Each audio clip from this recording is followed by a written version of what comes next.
네, 선거투자 오후 증시 랭킹쇼 종목 탑10 시작해 보겠습니다. 오늘장의 관심주 탑10 종목에 대한 전략 세워보도록 하죠. 함께해 주실 분들입니다. 리워드홀딩스 김성훈 이사, 주식회사 플래처 김덕호 대표 자리해 주셨습니다. 안녕하세요.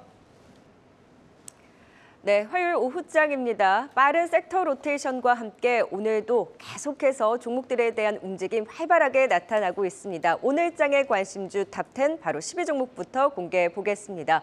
오늘 시장에서 바톤을 이어받은 가장 강한 테마는 테슬라의 훈풍을 받은 자율주행입니다. 그 안에서 가장 강한 상승폭을 보이고 있는 퓨런티어가 오늘의 10위를 차지했습니다.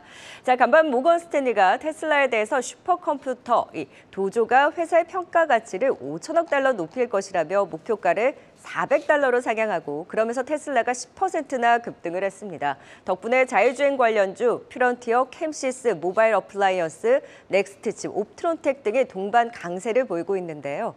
테슬라의 도조는 AI 기술을 접목해서 전기차의 주행 데이터를 토대로 자율주행 소프트웨어를 만드는 슈퍼컴퓨터인데 모건 스탠리는 이 도조가 테슬라의 자율주행 로보택시 도입을 가속화할 수 있다고 평가하고 이 자율주행 관련한 소프트웨어와 하드웨어를 다른 기업에게 판매할 수 있다며 가치를 높게 평가한 건데요.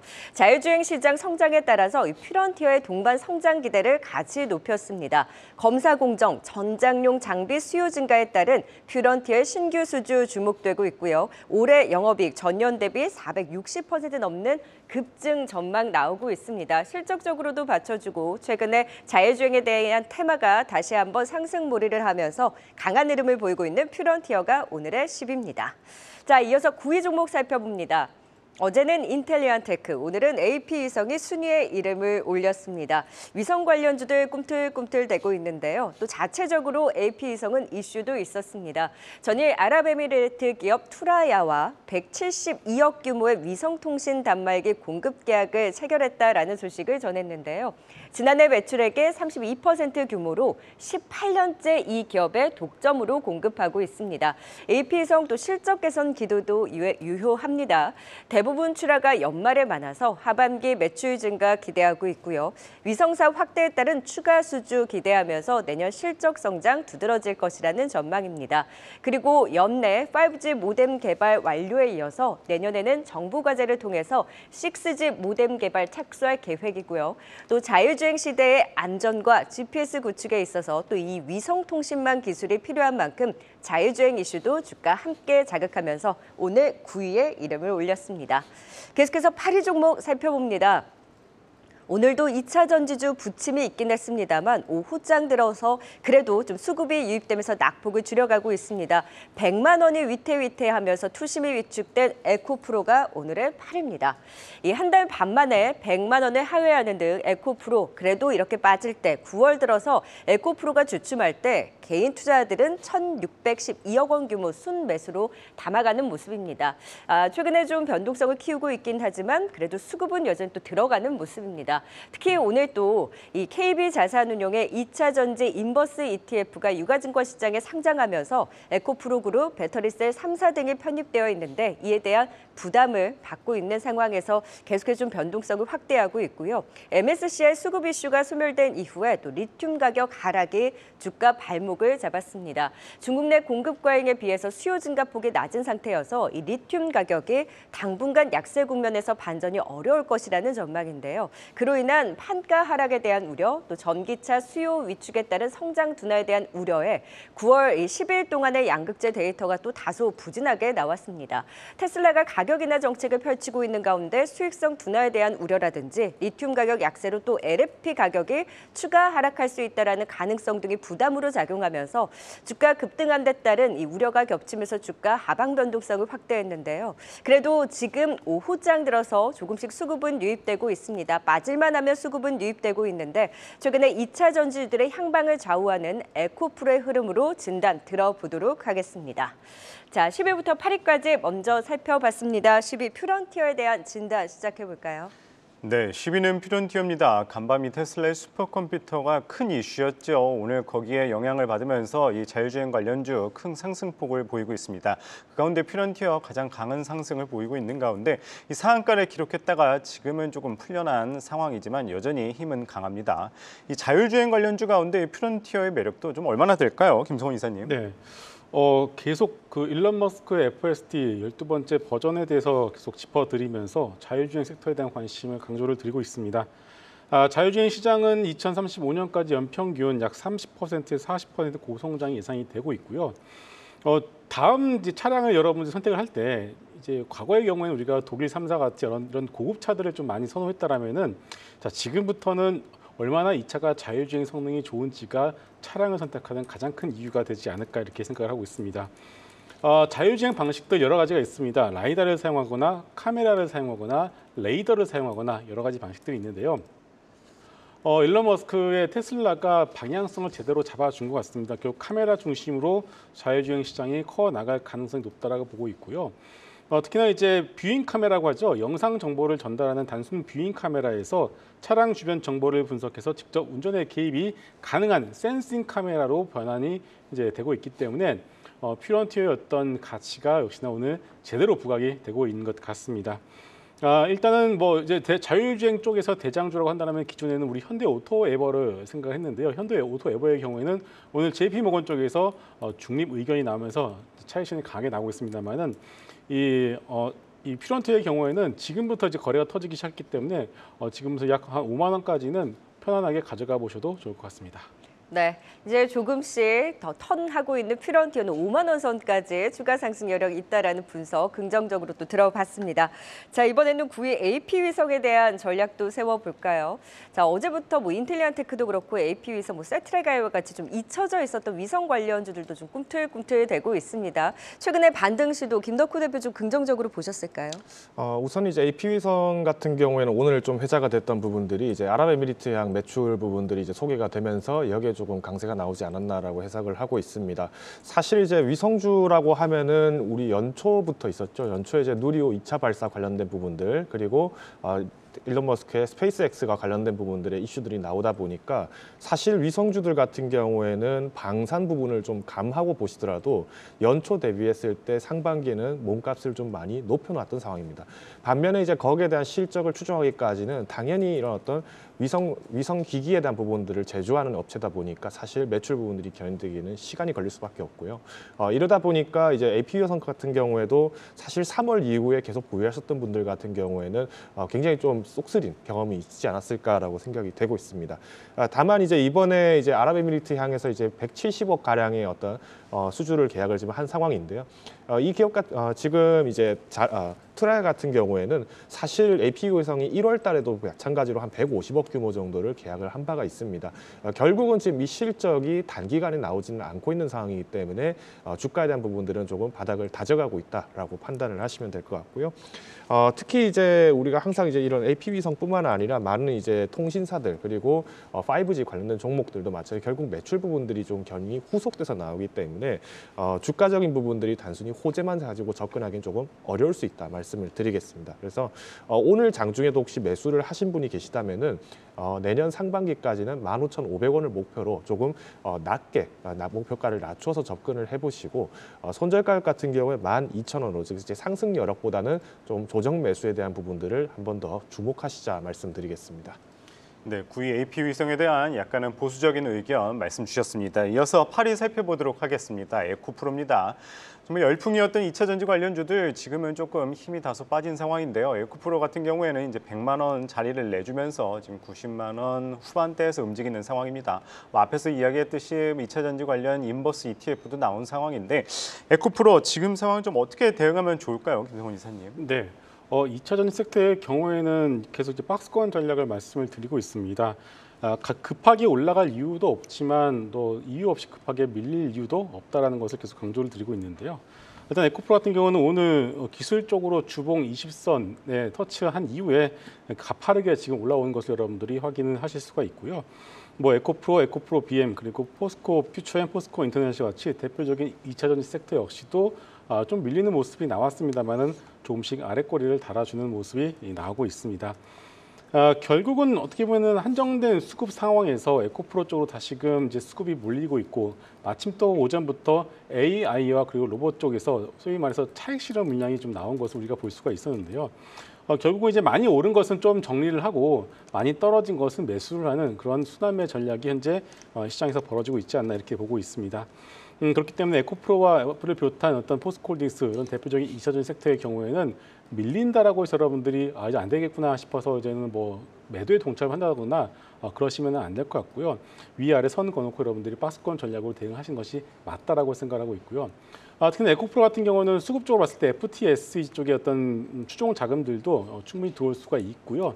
MSCI 역시도 이제부터 수급이 들어오는 것이 시작이 되고 있기 때문에 최근에 외국인들 수급 보시게 되면 뭐 판단한 느낌보다는 조금씩 다시금 사는 것을 여러분들이 발견을 하실 수가 있습니다. 그래서 일단은 에코프로의 경우는 이제 박스권 하단을 잡는 과정 중에 있다 이렇게 이해하시면 될 것 같습니다.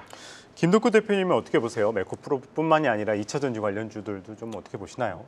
제가 7월 27일 날 그때 이제 에코프로가 150만 원 돌파했을 때도 뭐 100만 원 이상 많이 비싸다라는 의견을 좀 많이 드렸던데 결국 원인이 이렇습니다. 그러니까 지금 97만 원 이렇게 왔다 갔다 하는 부분들이 뭐 굉장히 이제 가격적인 조정이다 뭐 이렇게 보시기보다는 왜 100만 원을 계속 고집을 들였냐면은 지금 이제 시장의 변동성이 지금 계속 강화되고 있는 상황이고 여기 이제 섹터 순환이라든가 어떤 이벤트에 의해서 사실은 주가가 변동되는 부분들이 훨씬 커지고 있습니다. 그러다 보니까 사실 이제 2차 전지주들 같은 경우에도 실적이 양호한 종목들 같은 경우에는 오늘 또 이제 오전에는 조금 낙폭을 보이다가 다시 또 오고장이 되면서 만회를 하려는 움직임들이 좀 나오고 있다라고 좀 보시면 될 것 같고요. 에코프로 같은 경우에도 마찬가지로 지금 이제 금액이 다분히 그냥 비싸다라고만 생각하시기보다는 당연히 성장성에 대한 부분들과 지금 추격하는 데 있어서의 과정의 시간차가 아직까지는 좀 필요해 보인다 정도로 요약을 드리겠습니다. 그래서 전반적으로 2차 전지 같은 경우에도 2차 전지뿐만 아니라 뭐 장주의 AI라든가 시스템 반도체 이런 종목들도 지금 순환이 굉장히 빠르게 되고 있기 때문에 오히려 조금 무겁게 들고 가시기보다는 비중을 조금 조절하시는 것도 필요하지 않을까라고 판단하고 있습니다.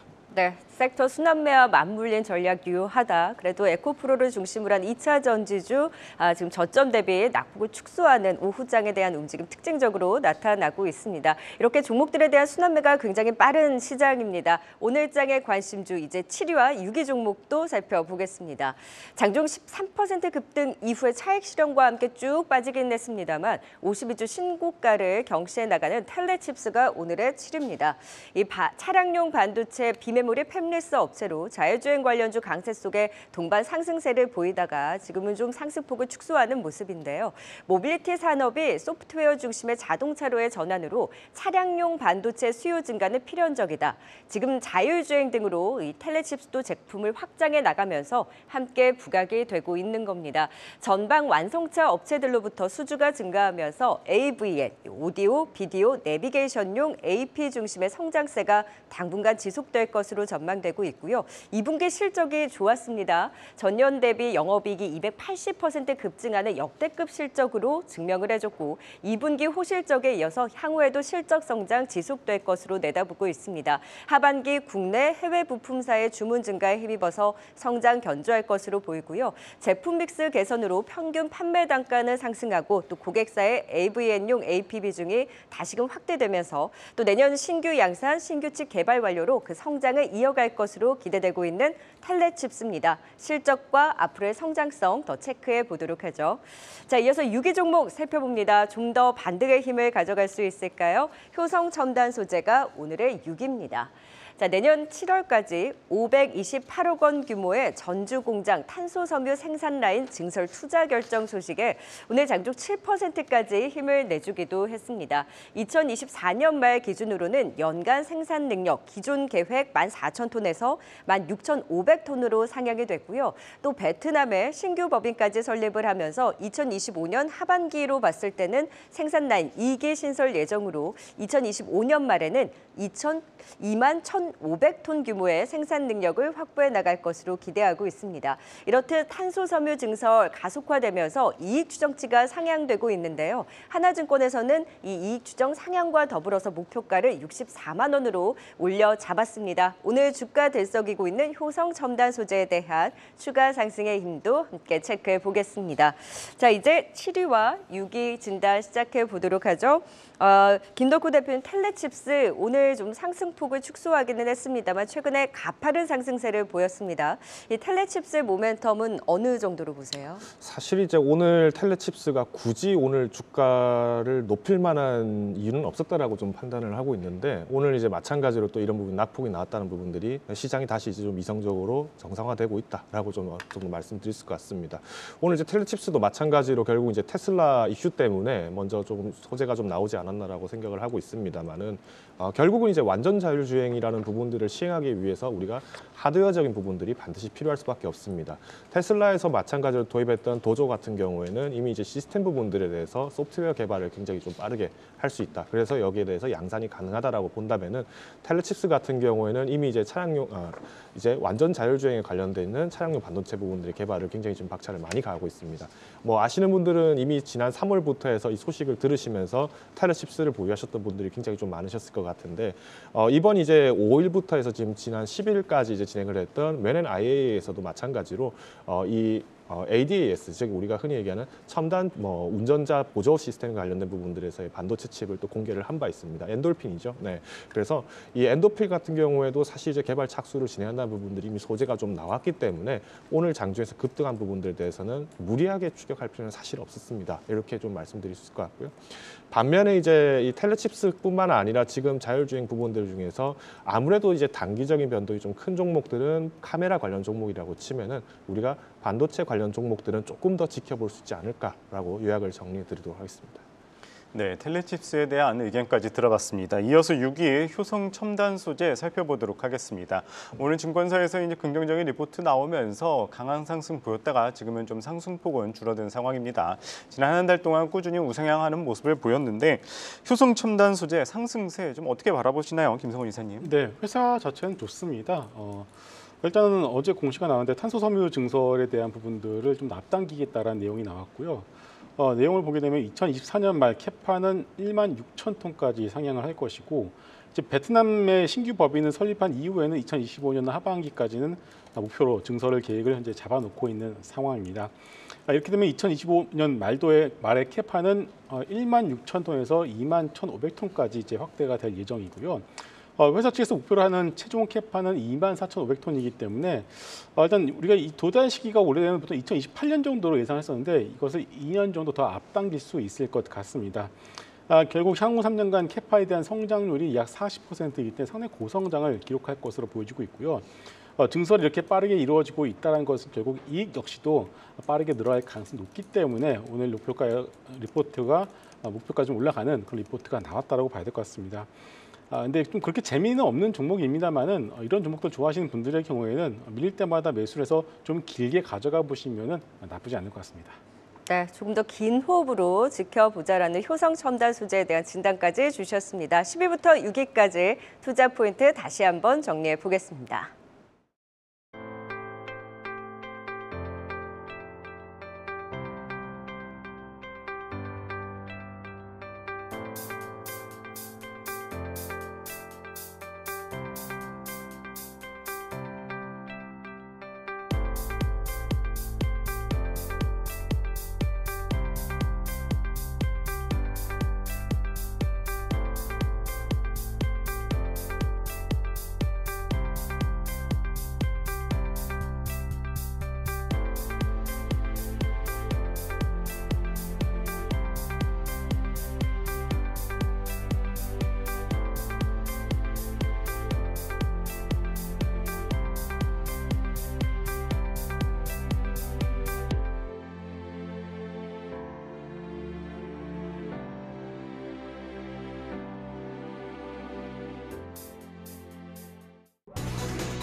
이 시각 특징주입니다. 애플이 내일 새벽 아이폰 15 시리즈를 공개합니다. 최근 중국과의 갈등까지 더해지면서 이 비관적인 분위기가 주를 이루지만 오히려 이 고급형 모델의 수요 강도가 세기에 국내 업체들에게는 수혜가 이뤄질 것이란 전망이 나오고 있는데요. 대표로 LG 디스플레이 기대감 실리면서 외국인과 기관의 동반순 매수가 유입되고 있습니다. 시장 안에서 견조한 상승 나타내는 가운데 1.5% 오르고 있습니다. 최근 상대적으로 반도체 장비주들의 힘이 굉장히 좋습니다. 그중 후공정 장비주 인텍플러스는 패키지와 기판 쪽 성장이 주도하면서 수주도 차곡차곡 쌓이고 있고요. 2차 전지향 기대감도 유효한 종목인데요. 연이틀 외국인 수급과 함께 상승 보이는 가운데 6.6%의 강세 나타내고 있습니다.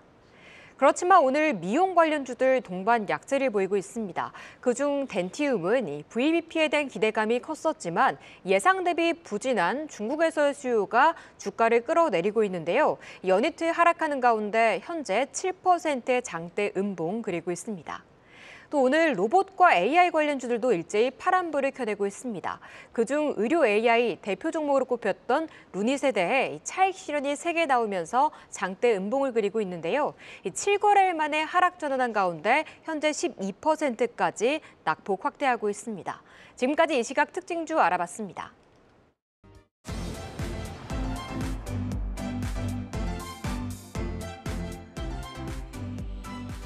네, 랭킹쇼 종목 탑10 이제 5위부터 1위까지 살펴보도록 하겠습니다. 오늘 장의 관심주 5위 종목입니다. 오늘 농심, 삼양식품, 라면주들 선방하는 가운데 농심이 오늘의 5위입니다. 일단 수출 데이터가 잘 나오고 있습니다. 9월 10일간의 라면 수출 데이터가 긍정적으로 나왔고요. 수출이 계속해서 견조하다는 것을 증명해주고 있습니다. 올해 또 1월에서 7월까지의 라면 누적 수출액을 보면 5억 달러를 돌파하면서 역대 최대를 기록하기도 했습니다. 농심의 경우에는 올 상반기에만 라면 해외 매출이 6,900억 원을 기록하면서 연간 최대치를 또 경신할 것으로 전망되는데요. 농심의 이 라면 부문의 경우에 국내 판매 비중이 52%, 해외 판매 비중이 48%로 점차 해외 수출 비중이 확대가 되고 있습니다. 미국 시장에서 매년 20% 이상의 매출 성장률을 기록하고 있는데요.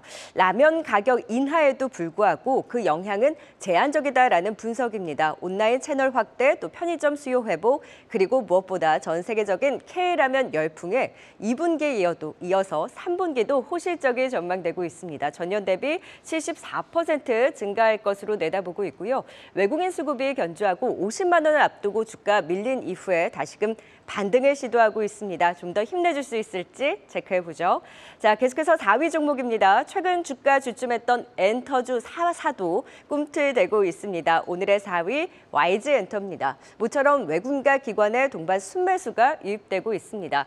먼저 엔터주 안에서 SM이 NCT 컴백과 더불어서 일본 돔 공연 흥행 기대감을 반영하면서 먼저 강하게 움직였었고, 하반기에 YG엔터 또 JYP엔터도 아이돌이 줄줄이 출격할 예정으로 그 기대감을 키우고 있습니다. YG엔터의 경우에는 하반기 신인 여자 아이돌 베이비몬스터 데뷔를 앞두고 있는데, 다만 블랙핑크 재계약 여부와 지드래곤의 전속 계약 만료 등으로 주가 조정을 받았던 가운데 이 블랙핑크의 불확실성을 트레저와 베이비몬스터로 얼마나 상쇄해낼지가 관건입니다. 베이비몬스터가 4분기 데뷔 예정입니다. 블랙핑크 월드투어 오프라인뿐만 아니라 온라인 스트리밍을 함께 또 진행을 하면서 9월과 10월에는 공연 실적을 또 반영하면서 수익성 또한 개선될 것으로 기대되는데요. 실적적으로나 또 이런 데뷔하는 신인 아이돌에 대한 기대로 YG엔터가 과연 얼마나 더 반등세를 이어갈 수 있을까요? YG엔터를 중심으로 엔터주도 점검해 보겠습니다.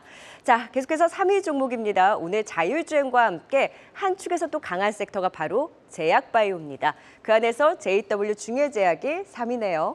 자, 오늘 장중 6%까지 상승한 이후에는 하락 전환하면서 장중 변동성은 있습니다만 이 변동성을 이용한 기회 엿볼 수 있을까요? 일단 AI 신약 플랫폼 기술력이 주목되고 있습니다. 올해는 그 기술력을 입증해 나가면서 독일 머크사와 AI 신약 연구개발 MOU를 체결했고, 그리고 국내 업체 보로노이와의 협업도 주목이 되고 있습니다. 이 AI 플랫폼을 통해서 발굴한 신약 후보물질 2개를 기술 수출한 바 있죠. 하나가 아토피 피부염 치료제인데 그 후보 물질이 글로벌 임상 2상을 종료하고 이르면은 올해 말 임상 2상 결과에 따른 약 200억 원 규모로 추정되는 첫 마일스톤을 수령할 것으로 기대되고 있습니다.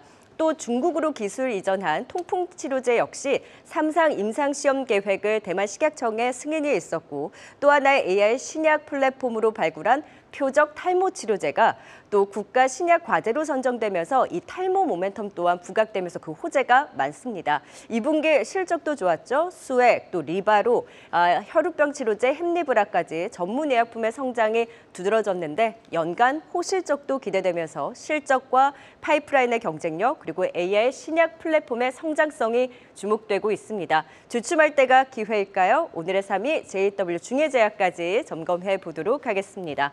자, 이제 5위 농심부터 진단 또 이어가 볼까요? 네, 5위는 농심입니다. 핵심은 역시나 이제 라면이었죠. 이 라면의 해외 수출이 급증하면서 이 실적 기대감까지 높아지는 상황입니다. 게다가 이 최근에 이 먹태권 관련해서도 인기가 계속되고 있는데 이 라면 3사 가운데 이 농심의 매력도 좀 어떻게 바라보시나요, 김덕구 대표님?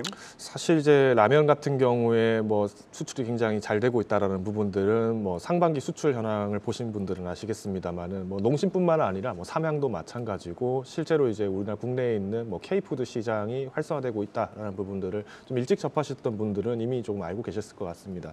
사실 이제 라면이 왜 갑자기 이렇게 수출 호조가 일어났느냐라는 부분이라고 하면은 결론적으로는 지금 이제 한 끼 해결하기가 굉장히 버거운 지금 식탁 물가가 많이 올라갔다는 부분을 좀 말씀드릴 것 같은데요. 여기 이제 우리 이제 농심 신라면 같은 경우도 뭐 한 봉지 정도에서 충분히 우리가 한 끼를 쉽게 해결할 수 있다는 부분 때문에 매력을 좀 많이 얻고 있고요. 이걸 또 비슷한 예시로 또 우리가 알아볼 수 있는 것이 미국 현지에서 뭐 냉동 김밥이 굉장히 잘 팔린다라는 기사들 다 보셨을 겁니다. 이처럼 이제 우리가 말 그대로 지금 현재 물가 상승이 굉장히 높다 보니까 사실 이제 저소득층 입장에서는 한 끼를 해결하기가 굉장히 어렵다 보니까 여기서 조금 부담을 느끼고 있다라고 보시면 될 것 같은데요. 이런 시장에서 오히려 농심 같은 경우에는 기존 이제 국내 의존도를 좀 이제 내수 시장 의존도를 조금 해외로 공격적으로 돌리려고 시도를 하고 있습니다. 물론 이제 많은 기업들이 뭐 오뚜기뿐만 아니라 많은 기업들이 뭐 국내 내수에 의존을 할 수밖에 없지만은 뭐 삼양 같은 경우에는 가장 내수 영향을 좀 적게 받다 보니까 해외 시장에 대한 부분들의 기대 캐파가 좀 커졌다라고 좀 말씀드릴 수 있을 것 같습니다. 특히 이제 코스트코 같은 경우에는 뭐 농심의 돈코츠 라면 아마 작년부터 이렇게 좀 판매된 걸로 알고 있는데 이 돈코츠 라면 같은 경우에도 굉장히 좀 인기가 좋다라는 부분들을 좀 선호를 하면서 뭐 이렇게 호도를 하고 있다고 합니다. 뿐만 아니라 뭐 이렇게 뭐 이번에는 뭐 똠양꿍 신라면도 마찬가지로 또 출시를 한다라고 하니까 동남아 지역에서의 마찬가지 시장 캐파들도 확보를 할 수 있지 않을까라고 판단을 하고 있습니다.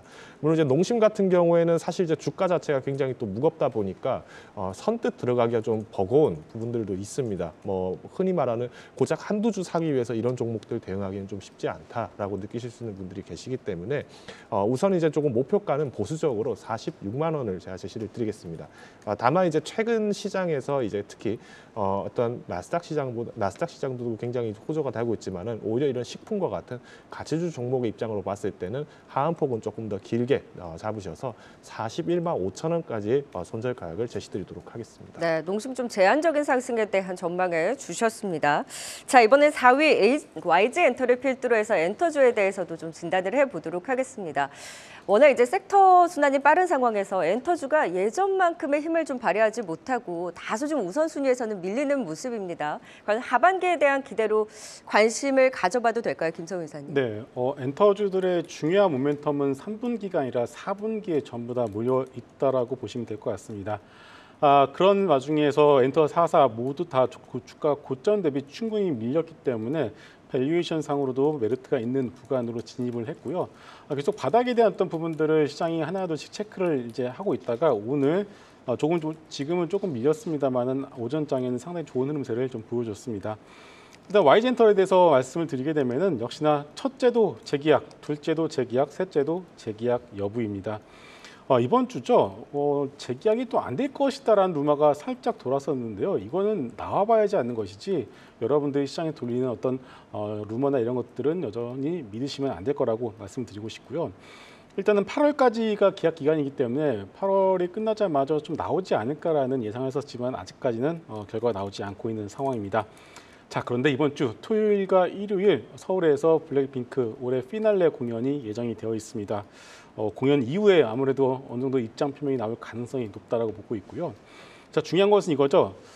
재계약을 하지 않는다라고 해서 블랙핑크가 해체가 되느냐? 그거는 아닐 것 같습니다. 어떤 식으로는 어떤 계약 규모, 어떤 계약 형태를 가지고서 블랙핑크라는 어떤 그룹을 계속 존속시키는 그런 방향으로 나아갈 가능성도 상당히 높은데요.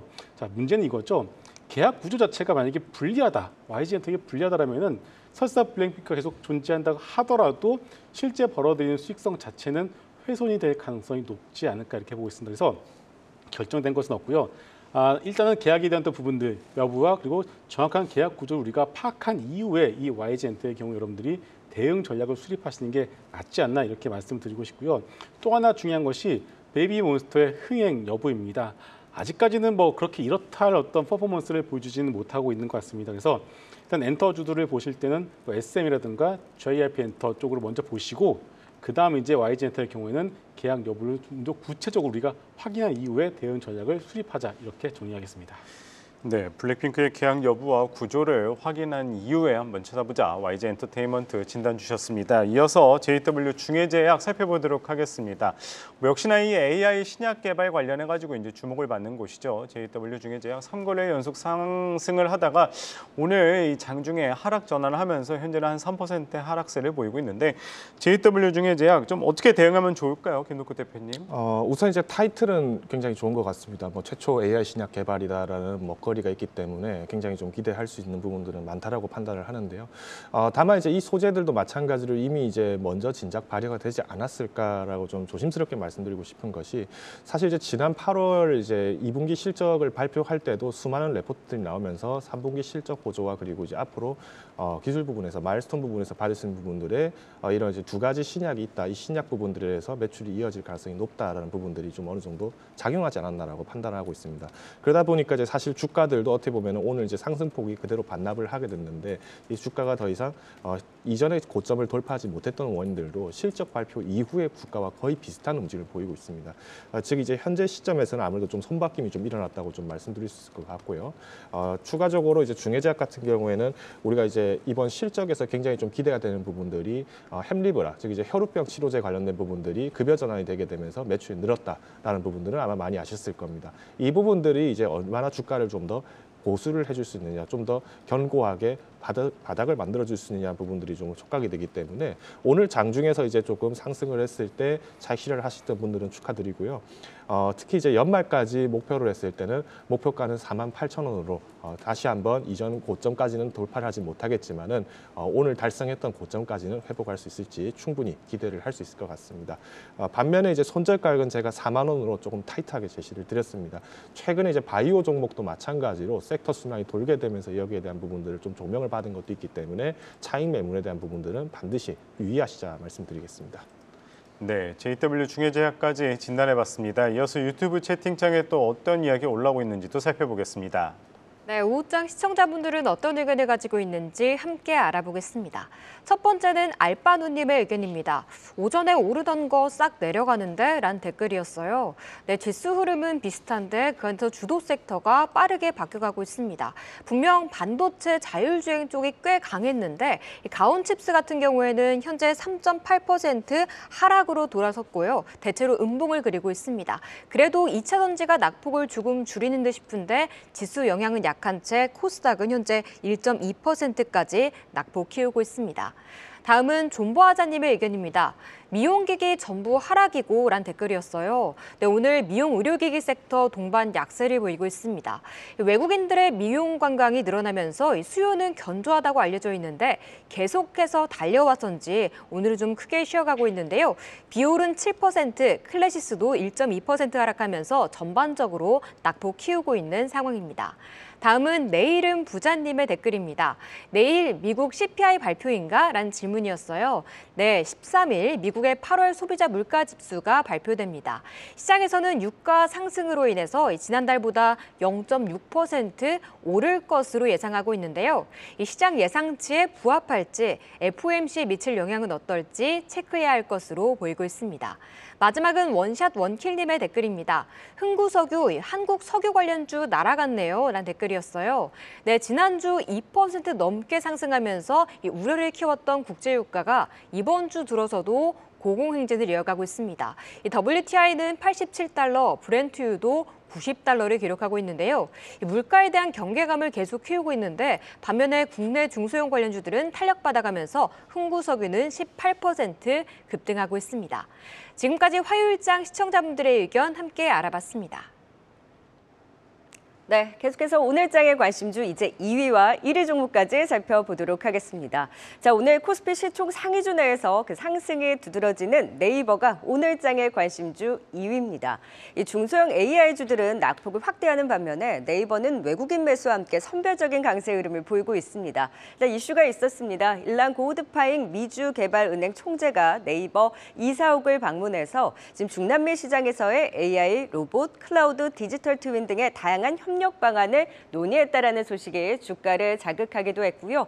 그리고 계속해서 기업과의 협력 기대감을 반영을 하고 있는 상황입니다. 삼성전자 반도체 부문의 하이퍼클로바 X 도입에 이어서 호텔신라와도 전략적 MOU를 체결했다라는 호재를 또 긍정적으로 가져가고 있는데요. 하이퍼클로바 X를 도입해서 호텔 면세 서비스에서 파트너십을 강화해 나가면서 이렇게 기업들과의 AI 서비스 가시화를 통한 그 시너지 기대감을 키우고 있는 상황입니다. 네이버 AI와 또 기업 간의 협력을 통한 수익성 창출이 기대되고 있고요. 기업향 이 B2B IT 솔루션 시장 진출 등으로 신규 성장 모멘텀을 주목하면서 착착 그 협력을 확장해 나가는 네이버 주목되고 있습니다. 자, 오늘 대망의 1위 종목 또 바로 살펴보겠습니다. 오늘장의 관심주 1위는 실체가 있는 찐 바이오주라고 하죠. 알테오젠이 장중 VR까지 걸리면서 강한 흐름입니다. 기존 정맥 주사 제형을 피하 주사, 이 SC 제형으로 바꾸는 기술을 가지고 있는 알테오젠이 이 기술 수출과 함께 이제 마일스톤을 수령해 나가면서 성장성뿐만 아니라 실적이 나오는 바이오주다 보니 계속해서 주목을 받았죠. 이 현대차증권의 리포트가 한몫하고 있습니다. 머크사가 2025년 키트루다 SC 출시 예정인데 이 머크사와 지금 알테오젠은 현재 비독점 계약 상태인데요. 향후 알테오젠이 경쟁사의 키트루다 SC 기술을 이전할 경우 머크가 큰 타격을 입을 수 있기 때문에 독점 계약으로 변경할 가능성이 크다는 분석이 나왔습니다. 독점 계약으로 변경을 하게 된다면 2025년 출시 이후에 매출액 달성 조건에 따라서 이 수령하는 누적 마일스톤이 무려 수조 원대에 달할 것이다라는 분석인데요. 이뿐만 아니라 또 바이오 시밀러 업체 산도즈의 기술 수출 역시 연간 수천억 로열티가 가능한 계약으로 기대감을 크게 가져가고 있는 상황입니다. 지금 동정기업 할로자임 대비 지금 할로자임이 시가총액 7조 원인데 키트루다 SC의 독점 변경이라든지 판매 개시 등을 고려했을 때 아직까지 알테오젠이 시총 3조 원 초반대입니다. 현대차증권에서 따라서 상승 여력이 크다. 목표 주가 7만 5천 원으로 강력 매수를 제시하면서 급등하고 있는 알테오젠 오늘의 장대 양봉의 의미를 체크해 보도록 하겠습니다. 자, 이제 1위와 2위까지 또 진단해 보도록 하죠. 먼저 네이버부터 전략 세워보도록 하겠습니다. 김선 회사님, 그 전에 이제 네이버에 대해서 이제 좀 길게 보고 모아가는 전략에 대해서 짚어주신 바 있거든요. 네이버는 이제 기대감은 큰데 아직까지 주가의 흐름은 좀 제한적입니다. 어느 정도의 긴 호흡으로 봐야 되는 걸까요? 그렇게 길게 보시지 않아도 될 것 같습니다. 오늘 그 기존의 대장주라고 할 수 있는 루닉과 뷰노 같은 이런 대표적인 의료 AI 기업들의 주가가 좀 많이 흔들리고 있는데 네이버가 그동안 좀 못 갔었다가 오늘 이런 AI 섹터가 흔들리고 있음에도 불구하고 플러스 3% 이상의 어떤 흐름을 보여주는 것 충분히 의미가 있다라고 생각을 하고 있습니다. 일단 초기에 하이퍼클로바가 나오고 나서 뭐 우리가 챗 GPT를 써본 사람들이 봤을 때는 이거 뭐야라고 하면서 주가가 좀 흘러내리는 어떤 그런 부분들이 있었는데요. 당연히 초기이기 때문에 품질 이슈는 나올 것으로 예상을 했었고요. 중요한 것은 역시나 이제 전 세계적으로 이 대규모 언어 모델을 할 수 있는 업체가 제한적이다라는 사실입니다. 근데 그중에서 중국과 미국 업체를 제외하게 되면은 아시아권에서는 네이버가 유일한 대안이 될 수밖에 없는 상황이고요. 계속 강조를 드리고 있습니다. 미국과 대척점에 있는 나라들의 경우에는 네이버의 이 LLM이 대안이 될 수밖에 없지 않나 이렇게 보고 있습니다. 그래서 일단 회사가 이제 본격적으로 바뀌는 초입 구간에 있다라고 판단을 하고 있고요. 또 최근에 사우디아 네옴시티의 어떤 그런 부분들 때문에 네이버가 계속 각광을 받고 있는 만큼 주가 같은 경우는 뭐 기존에 우리가 봤었던 루닉과 뷰노처럼 이렇게 무섭게 올라가지는 않겠습니다만은 주가는 차분하게 상승세로 방향을 잡을 것으로 보고 있습니다. 네, 김덕호 대표께서는 네이버 일단은 좀 주가 반등의 트리거가 대부분 이제 기업 쪽으로 나오는 수익성이 확인될 때다라는 의견들을 많이 주시거든요. 좀 어떤 부분이 가장 좀 주요 모멘텀으로 작용할 것으로 보세요? 사실 이제 네이버의 하이퍼클로바에 대해서는 이미 이제 시청자분들이 뭐 전문가 이상으로 되게 많이 아시기 때문에 뭐 간단하게 말씀드리겠고요. 반면에 이제 실제로 이 하이퍼클로바를 적용하는 부분들이 지금 현재는 당연히 기업 초점으로 맞춰줄 수밖에 없습니다. 왜냐, 당연히 AI 부분들에서 당연히 시장성이 확보가 된 부분이고 검증이 된 부분이기 때문에 기존의 네이버가 갖고 있던 데이터 풀을 활용해서 우리가 인공지능을 접목한다. 특히 대화형 AI를 만든다, 생성형 AI를 만든다는 부분들은 굉장히 큰 강점이 될 수밖에 없다라고 좀 말씀드릴 수 있을 것 같습니다. 물론 여기서 조금 논외로 나올 수 있는 부분들은 당연히 이제 네이버 같은 경우에는 지금 이제 1인 창업 이런 부분들이 굉장히 또 많이 활성화되고 있다 보니까 사실 개인 사업자 부분들에서도 오히려 이런 하이퍼클로버뿐만 아니라 이런 유료화 서비스가 됐을 때 좀 더 전문적인 지식들을 저렴하게 활용할 수 있는 부분으로 사업 전환과 사업 확장의 가능성이 굉장히 커집니다. 그러다 보니까 사실 네이버 같은 기업을 굳이 걱정하시기보다는 아무래도 차익 실현 자체에 대한 부분들을 걱정하시기보다는 오히려 이 기업에 대한 가치성 부분을 계속 주목하신다면은 충분히 주가 변동에 대한 부분들을 염려하실 필요는 없다라고 좀 말씀드리고 싶습니다. 네, 2위 네이버까지 살펴봤습니다. 오늘의 관심주 1위 진단해 보도록 하겠습니다. 알테오젠입니다. 역시나 이 키트루다 SC에 대한 긍정적인 기대 계속해서 갖고 있는데 어디까지 좀 추가 상승 기대해봐도 좋을까요, 김도구 대표님? 사실 이제 오늘 장중에 이제 65,000원까지 이제 상승을 했습니다. 그러니까 25% 상승을 했는데 사실 조금 조급하지 않았나라는 생각이 좀 듭니다. 조심스럽게 말씀을 드리고 싶고요. 왜냐하면은 이 키트루다 이제 피하 주사제 같은 경우도 이미 이제 관련된 부분들의 기사는 지난 2월, 3월부터 해서 꾸준하게 나오고 있었고 특히 이제 키트루다 관련된 부분들에서 임상 효과가 생각보다 많이 떨어지다.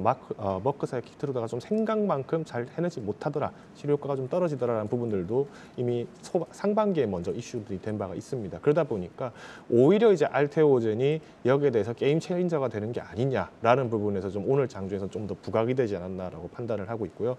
여기 이제 ALT B사 같은 경우도 마찬가지로 이제 특허 취득을 하게 되다 보니까 28년도까지 즉 이제 4개년도에 대해서 마일스톤을 받게 된다면은 여기에 대해서 시장 규모가 확장성이 커질 거다라고 보는데 문제는 지금 이제 이 머크사가 지금 국내 이제 한국에 있는 머크사 같은 경우에는 독일 머크사입니다. 그러다 보니까 오히려 이제 미국 머크사 좀 구분해서 보셔야 되는 건 당연한 말씀이고요.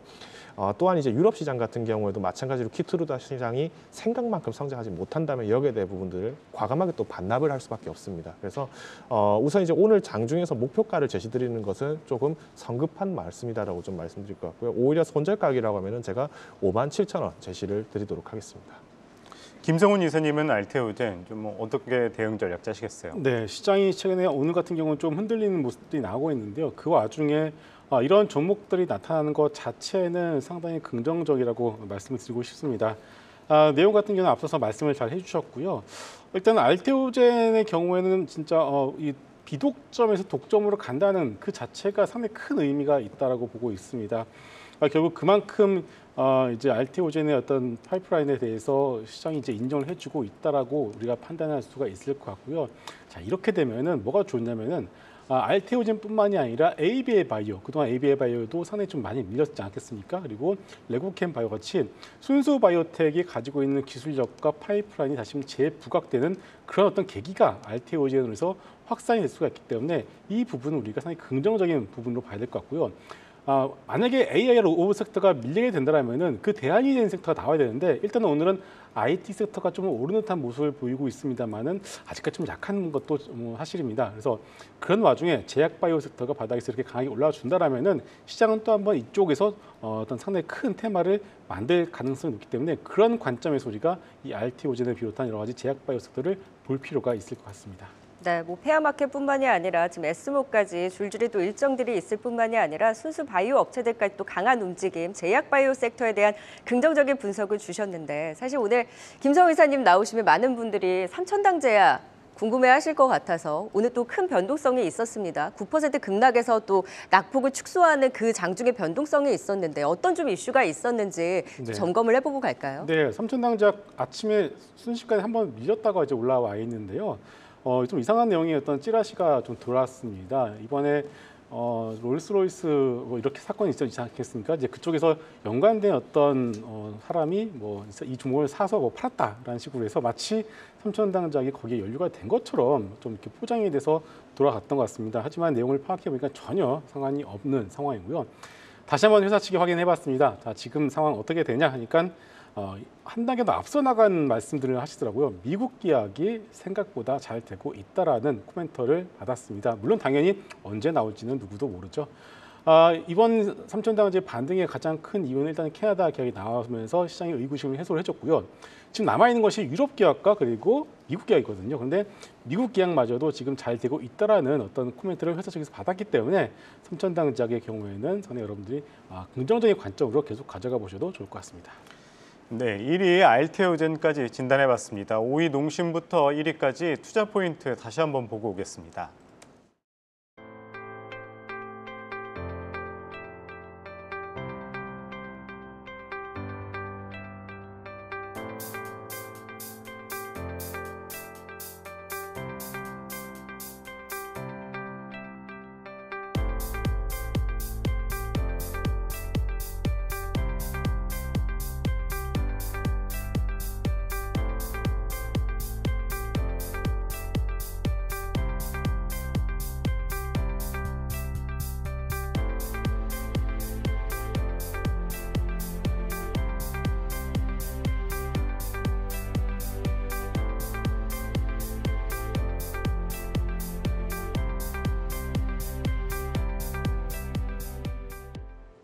네, 랭킹 큐 종목 탑10 오늘은 김성훈 이사, 김덕호 대표, 박소영 캐스터와 함께했습니다. 말씀 고맙습니다. 고맙습니다.